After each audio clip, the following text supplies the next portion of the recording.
तो दोस्तों Marvel cinematic universe में कुछ ऐसे सुपर हीरो जो आगे जाके बहुत सी फिल्मों में हम लोग को दिखाई देंगे, जैसे कि स्पाइडरमैन, फिर मिस मार्वल। लेकिन दोस्तों इन सब के अलावा हम लोग को ये भी पता चला है कि स्पाइडरवर्स की शुरुआत होने वाली है। तो ये कैसे पॉसिबल होगा और क्या स्पाइडरवर्स मूवी में हम लोग को आयरन मैन दिखाई देगा? क्योंकि दोस्तों अगर बात हो रही है मल्टीवर्स की तो कुछ भी पॉसिबल हो सकता है और स्पाइडरवर्स मल्टीवर्स से कनेक्टेड है। और यहाँ पे हम लोग ये जानने की कोशिश करेंगे कि कैसे आयरन मैन का रोल भी हो सकता है स्पाइडरवर्स मूवी में, और साथ ही में ये एक लॉजिकल एक्सप्लेनेशन भी होगा फैन थ्योरी की मदद से, जिसमें हम लोग ये समझेंगे कि कैसे टोनी स्टार्क एंड्रू गारफील्ड की स्पाइडरमैन की हेल्प कर सकता है। इसी के साथ हम लोग ये भी जानेंगे कि आयरन मैन का आगे का फ्यूचर क्या है मार्वल सिनेमैटिक यूनिवर्स में। तो दोस्तों कंप्लीट वीडियो को स्टार्ट करने से पहले आप लोग कर दीजिए वीडियो को लाइक और कमेंट करके ये बताइए कि आपका फेवरेट स्पाइडरमैन कौन है।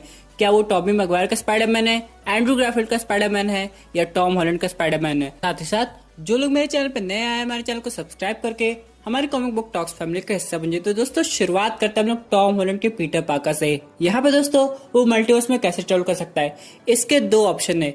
या तो वो करंट रियलिटी से बचने के लिए मल्टीवर्स की हेल्प ले सकता है, जहाँ पे वो डॉक्टर ब्रूस बैनर से बात करेगा, क्योंकि डॉक्टर ब्रूस बैनर के पास एक ऐसी टाइम मशीन है जो स्पाइडरमैन को अलग टाइमलाइन में भेज सकती है। लेकिन दोस्तों यहाँ पे एक लॉजिकल आर्गुमेंट भी आ रहा है कि स्पाइडरमैन ऐसा नहीं करेगा। स्पाइडरमैन 3 मूवी में वो लोगों को विश्वास दिला देगा कि पीटर पार्कर और स्पाइडरमैन दोनों अलग आदमी है। इन सब के अलावा दोस्तों अगर हम लोग टॉबी मैगवायर के स्पाइडरमैन की बात करें तो उसका मल्टीवर्स में आना कैसे पॉसिबल है? वो है doctor strange multiverse of madness movie से। हम लोग को याद होगा doctor strange multiverse of madness में बहुत ढेर सारे हम लोग को पुराने सुपर हीरो भी दिखाई देंगे, जैसे कि आयरन मैन, फिर ब्लैक विडो, और इन सब के अलावा दोस्तों कुछ ऑल्टरनेट रियलिटी के भी सुपर हीरो दिखाई देंगे, जैसे कि एक्समैन, फिर टॉमी मैगवायर का स्पाइडरमैन।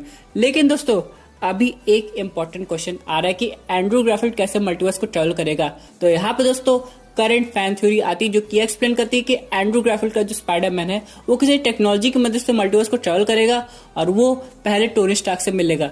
अब यहाँ पे बहुत सारे लोग सोचेंगे कि टोनी स्टार्क से वो कैसे मिलेगा। तो यहाँ पे दोस्तों वो टाइम ट्रेवल करके मल्टीवर्स में ऐसी जगह जाएगा जहाँ पे टोनी स्टार्क उस समय टॉम हॉलैंड के पीटर पार्कर से नहीं मिला है। यहाँ पे ये थ्योरी आती है कि एंड्रू गारफील्ड जब मल्टीवर्स में ट्रैवल कर रहा होगा टोनी स्टार्क से उसे हेल्प लेनी पड़ेगी और उसे रॉबर्ट डॉनी जूनियर का टोनी स्टार्क हेल्प भी करेगा। अब यहाँ पे बहुत से लोग कंफ्यूज हो रहे होंगे ये कैसे पॉसिबल है, क्योंकि अगर रॉबर्ट डॉनी जूनियर का आयरन मैन एंड्रू गारफील्ड के स्पाइडरमैन की हेल्प करता है तब यानी वो मल्टीवर्स की थ्योरी एवेंजर्स इन्फिनिटी वॉर से पहले ही समझ गया था। तो दोस्तों ऐसी बात नहीं है। यहाँ पे जब एंड्रू गारफील्ड का स्पाइडरमैन मल्टीवर्स में ट्रैवल कर रहा है तो टाइम ट्रैवल भी कर रहा है। तो यहाँ पे उस समय में जाएगा जब हो सकता है कैप्टन अमेरिका के सिविल वॉर के इवेंट से पहले के सीन चल रहे हो, जहाँ पे टोनी स्टार्क से कुछ वक्त के लिए हेल्प मांगेगा और यहाँ पे टोनी स्टार्क उसकी हेल्प कर भी देगा। इससे मार्वल सिनेमैटिक यूनिवर्स की मेन टाइमलाइन इफेक्ट नहीं होगी। फॉर एग्जांपल आप लोग को याद होगा एवेंजर्स एंड गेम में एवेंजर्स टाइम ट्रैवल किए थे ताकि वो इन्फिनिटी स्टोन्स अलग जगह से कलेक्ट करके खुद का इन्फिनिटी गॉन्टलेट बना के रिवर्स स्नैप कर सके। तो वो 2012 की टाइमलाइन में गए थे 2 स्टोन को हासिल करने, पहला माइंड स्टोन, दूसरा स्पेस स्टोन।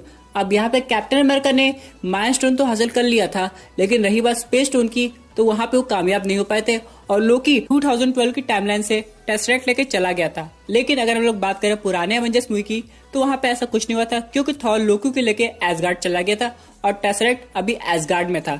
यानी दोस्तों ब्रांच रियलिटी क्रिएट हो गई है, एक ही टाइमलाइन से एक अलग टाइमलाइन निकल गई है। उसी तरह अगर एंड्रू गारफील्ड का स्पाइडरमैन यहाँ पर टोनी स्टार्क से मिलता है टाइम ट्रेवल करके या फिर क्या मल्टीवर्स से टाइम ट्रेवल करके, तो यहाँ पे एक ब्रांच रियलिटी क्रिएट हो जाएगी, जिससे ये प्रूफ होगा कि टोनी स्टार्क एंड्रू गारफील्ड के स्पाइडरमैन से मिला है, लेकिन ये उस रियलिटी का नहीं जिस रियलिटी का पीटर पार्कर का टोनी स्टार्क है। यानी दोस्तों एक ही टोनी स्टार्क की 2 अलग रियलिटी होगी। जैसे कि लोकी की 2 रियलिटी है, एक में वो थैनोस के हाथों मारा गया है, दूसरी रियलिटी में वो टेसरेक्ट लेकर चला गया है। उसी तरह टोनी स्टार्क के केस में भी कुछ ऐसा होगा। इसमें एक चीज होगा कि यहाँ पे टोनी स्टार्क को हम लोग डेथ करके रिबॉर्न नहीं दिखा रहे हैं, बल्कि उसकी एक alternate reality current Marvel cinematic universe में दिखा रहे हैं, ना कि मल्टीवर्स से। अब यहाँ पे अब आप लोग के माइंड में क्वेश्चन आएगा कि एंड्रू गारफील्ड का स्पाइडरमैन ऐसा क्यों करेगा। तो दोस्तों अगर आपने अमेजिंग स्पाइडरमैन 2 ध्यान से देखी होगी तो हैरी ऑसबॉर्न ग्रीन गॉब्लिन में कन्वर्ट हो गया था, तो उससे एक हिंट हम लोग को मिली थी डॉक्टर ऑक्टो ऑक्टेवियस की। तो हो सकता है उस रियलिटी में Harry Osborn already Sinister 6 form कर लिया हो। अब ये कैसे होगा, क्योंकि लिजर्ड भी अभी वहां पे उस यूनिवर्स में एग्जिस्ट करता है। उसके बाद हैरी ऑसबॉर्न तो ग्रीन गॉब्लिन में कन्वर्ट हो गया है, डॉक्टर ऑक्टो ऑक्टेवियस भी आ गए, वहां पे इलेक्ट्रोबॉट पहले से था और हम लोग स्पाइडरमैन 2 के आखिरी सीन में राइनो को भी देखे थे। इन सब का मतलब ये हो दोस्तों कि 1-2 विलन अगर और आ जाए उस यूनिवर्स में तो सिनिस्टर 6 कंप्लीट हो जाती है और लोग स्पाइडरमैन पर अटैक भी करने लगते हैं। और वहां पे मूवी चल रही है, इसमें हैरी ऑसबॉर्न के कहने पे डॉक्टर ऑक्टो ऑक्टेवियस एक ऐसी मल्टीवर्स मशीन बनाते हैं जिससे वो बाकी स्पाइडरमैन को भी पकड़ के उन पर एक्सपेरिमेंट कर सके। अब यहाँ पे यही होता है कि एंड्रू गारफील्ड का स्पाइडरमैन उस मशीन के थ्रू मल्टीवर्स में ट्रेवल कर देता है, फिर एक ऑल्टरनेट रियलिटी में जाके टोनी स्टार्क की हेल्प लेता है। वहां पर डॉक्टर ब्रूस बैनर भी होते हैं, लेकिन वो रियलिटी करंट रियलिटी को इफेक्ट नहीं करती। फिर बाद में जब एंड्रू गारफील्ड का स्पाइडरमैन मेन रियलिटी में आता है और प्रेजेंट सीन में आता है, यानी 2023 की टाइमलाइन में मार्वल सिनेमैटिक यूनिवर्स की, जब यहाँ पे पीटर पार्कर की आइडेंटिटी मिस्टीरियो की वजह से रिवील हो गई है, तो वो बताता है कि वो मिस्टर स्टार्क से बहुत पहले मिल चुका है, लेकिन वो एक अलग रियलिटी थी। दोस्तों अगर इस हिसाब से ये सब पॉसिबल हुआ तो द अमेजिंग स्पाइडरमैन 3 आती, तो हम लोग को उसमें टोनी स्टार्क और डॉक्टर ब्रूस बैनर स्पाइडरमैन की हेल्प करते हुए नजर आते हैं, लेकिन वो स्पाइडरमैन एंड्रू गारफील्ड का स्पाइडरमैन होता। लेकिन अब यहाँ पे एंड्रू गारफील्ड टाइम ट्रेवल करके टोनी स्टार्क से मिलके पीटर पार्कर से मिल रहा है, वो पीटर पार्कर की हेल्प कर सकता है होम रन पे। ये सब रही थ्योरी की बात, लेकिन रियलिटी क्या होगी? क्या वाकई में एंड्रू गारफील्ड का स्पाइडरमैन टोनी स्टार्क से मिलेगा? दोस्तों अगर ऐसा कुछ पॉसिबिलिटी बनती है तो यहाँ पे सिर्फ एंड्रू गारफील्ड पीटर पार्कर को, यानी कि टॉम हॉलैंड के स्पाइडरमैन को, वो चीज सिर्फ नरेट ना करे बल्कि उसका पास्ट का एक सीन भी दिखाया जाए, तब यानी कहें यहाँ पे रॉबर्ट डॉनी जूनियर को एक स्मॉल रोल रिप्राइज करना पड़ेगा, जहाँ पे वो एंड्रू गारफील्ड के स्पाइडरमैन से कम्युनिकेट कर रहे हैं। फिर वहाँ पे डॉक्टर ब्रूस बैनर का भी इन्वॉल्वमेंट होगा, तो हो सकता है कुछ वक्त के लिए आयरन मैन और doctor Bruce banner time travel करके आके मल्टीवर्स ट्रेवल करके उस रियलिटी में चले जाए जहाँ पे द अमेजिंग स्पाइडरमैन 3 चल रही थी, और वो लोग उस स्पाइडरमैन की हेल्प करे जहाँ पे वो ग्रीन गॉब्लिन से फाइट कर रहे हो, डॉक्टर ऑक्टेवियस से फाइट कर रहे हो, लेकिन वो फिर बाद में अपनी रियलिटी में आ जाए। दोस्तों अगर मल्टीवर्स को समझाना है तो इस मूवी को उसे बड़े अच्छे से एक्सप्लेन करना पड़ेगा। वैसे दोस्तों आप लोग क्या चाहते हैं?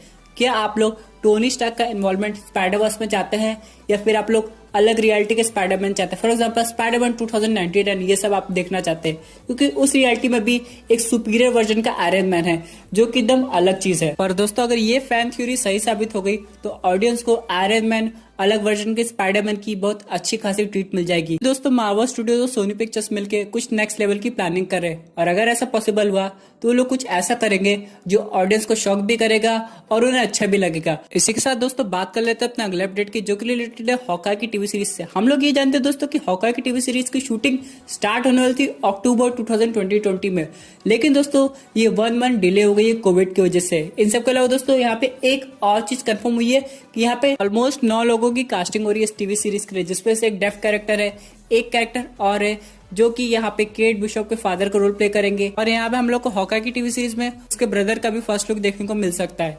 इस सब के अलावा दोस्तों हो सकता है फाइनली अक्टूबर के मंथ में मार्वल स्टूडियोज फेज 4 की नई लिस्ट डिस्क्लोज कर दे, क्योंकि हम सब लोग जानते हैं कि फेज 4 की कंप्लीट डेट चेंज हो गई है। इसीलिए फैंस को पता होना चाहिए कि फेज 4 की नई लिस्ट में मूवी किस डेट से रिलीज हो रही है, यानी मूवी शेड्यूल क्या है। इन सब के अलावा दोस्तों अगर मार्वल स्टूडियोज फेज 4 की लिस्ट अनाउंस कर रहा है तो उसी के साथ ही फेज 5 की लिस्ट अनाउंस कर देनी चाहिए, और ये सब एक वर्चुअल इवेंट पे होगा।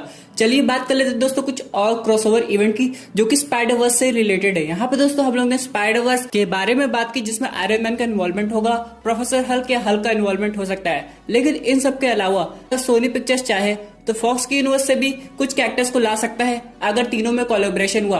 हम लोग को पता है कि डिज्नी ने फॉक्स के कैरेक्टर को अक्वायर कर लिया है, तो अगर क्रिएटर्स चाहे तो कुछ ऐसे कैरेक्टर्स को इंट्रोड्यूस कर सकते हैं जो पहले फॉक्स की प्रॉपर्टी थी, जैसे कि फैंटास्टिक फोर और म्यूटेंट्स। अब यहाँ पे फैंटास्टिक फोर का इन्वॉल्वमेंट इसलिए भी ज्यादा एक्यूरेट लग रहा है क्योंकि कॉमिक बुक में एक बार स्पाइडरमैन फैंटास्टिक फोर टीम का भी पार्ट बना था। लेकिन दोस्तों मुझे तो नहीं लग रहा कि स्पाइडरवर्स मूवी में म्यूटेंट्स और फैंटास्टिक फोर का इंट्रोडक्शन होगा, क्योंकि दोस्तों ये एक तरह से जो मूवी है ये पूरी तरह बेस है स्पाइडरमैन पे। यहाँ पे हम लोग को अलग रियलिटी के स्पाइडरमैन देखने को मिलेंगे और फिर उसी रियलिटी से अलग वर्जन के विलन भी देखने को मिलेंगे। यहाँ पे हम लोग को अलग वर्जन के डॉक्टर ऑक्टेवियस देखने को मिल सकते हैं, और हो सकता है ये जो इलेक्ट्रो हो ये किसी अलग रियलिटी का हो, ना कि द अमेजिंग स्पाइडरमैन यूनिवर्स का। लेकिन इन सब के अलावा दोस्तों अगर इतने ढेर सारे स्पाइडरमैन आ रहे हैं, फिर उससे रिलेटेड विलन आ रहे हैं, तो यहाँ पे टोनी स्टार्क और हल्क का इन्वॉल्वमेंट क्यों हो रहा है? तो जाहिर सी बात है दोस्तों, सिंपली हाइप बढ़ाने के लिए। अगर स्पाइडरवर्स मूवी में आयरन मैन वापस आ जाता है तो इस मूवी की हाइप कितनी ज्यादा बढ़ जाएगी। वैसे इस मूवी की हाइप से स्पाइडरमैन से भी ज्यादा बढ़ सकती है। ये तरीका है स्टूडियोज का कुछ अलग लेवल पे करने का, इसलिए दोस्तों हो सकता है फाइनली हम लोग को आयरन मैन देखने को मिले। दोस्तों वीडियो एंड करते हुए मैं आपको एक और गुड न्यूज देना चाहता हूँ कि स्पाइडरमैन की शूटिंग स्टार्ट होने वाली है, और इसका पहला लोकेशन होगा क्वींस।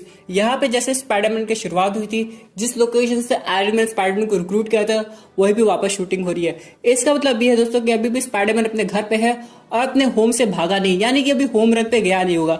मूवी का स्टार्टिंग फेज चल रहा है, तो यहाँ पे दिखा देगा कि स्पाइडरमैन इस सब सिचुएशन में कैसे रिएक्ट करता है। तो दोस्तों ये थी एक अमेजिंग अपडेट जो कि रिलेटेड थी स्पाइडरवर्स मूवी में आयरन मैन के इन्वॉल्वमेंट से। आई होप आपको ये वीडियो पसंद आई होगी। वैसे आपके क्या व्यूज पर्टिकुलर टॉपिक पे अपने व्यूज जरूर कमेंट कीजिएगा। और दोस्तों अगर आप ऐसे unique super hero content enjoy करना चाहते हैं तो हमारे चैनल को सब्सक्राइब करके हमारी सुपर हीरो फैमिली का हिस्सा बन जाइएगा। Thank you for watching.